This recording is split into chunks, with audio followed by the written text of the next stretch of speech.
Find the nth term and 12th term of the AP this one. Basically हमारे पास यहाँ पर एक arithmetic progression दिया गया है। वो क्या दे रखा है? ये दे रखा है 14, 9, 4 and then -1 and then minus का 6 एंड सो ऑन। इतना क्लियर है। अब कहा गया है कि हमें सबसे पहले क्या बताना है? इसका nth टर्म। तो ये an क्या रहेगा? ये रहेगा a + n-1 इंटू डी। अब a क्या रहता है? a हमारा फर्स्ट टर्म होता है, तो ये वाला हमारा फर्स्ट टर्म है, तो ये आ जाएगा 14।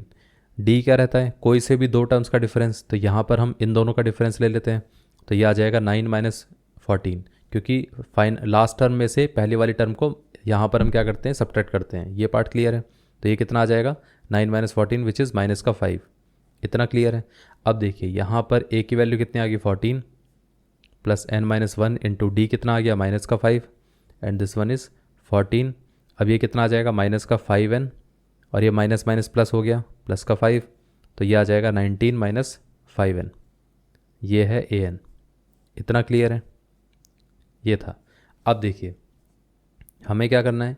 यहाँ पर उसने कहा था कि हमें 12th टर्म बताना है, मतलब a12 की वैल्यू बतानी कितनी आएगी। अब वो हम डायरेक्टली यहाँ पर ही n की वैल्यू को क्या कर सकते हैं? 12 लिख सकते हैं। तो ये आ जाएगा 19 - 5 इंटू 12। अब ये आ जाएगा 19 - 5 इंटू 12 कितना हो गया? 60 हो गया। अब 60 में से 19 को माइनस करेंगे तो 41 आएगा। अब क्योंकि ये माइनस का था तो ये माइनस का रहेगा, तो a12 हमारे पास कितना आ जाएगा? -41।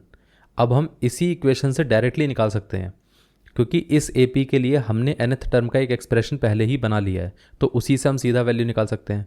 अगर आपको ऐसे नहीं लगता है ठीक, तो आप इस तरीके से भी निकाल सकते हो। a12 इजिकल टू कितना रहेगा? a + 12 - 1 into D. फिर यहाँ पर हम a की वैल्यू को रिप्लेस कर देंगे, d की वैल्यू को रिप्लेस कर देंगे, तो भी आंसर आ जाएगा। इतना क्लियर है। या तो आप ऐसे करो या तो आप ऐसे करो, दोनों तरीके से आंसर सही आएगा, इसमें कोई दिक्कत नहीं रहेगी। ये पार्ट क्लियर हो गया। इस तरीके से इसका आंसर आएगा।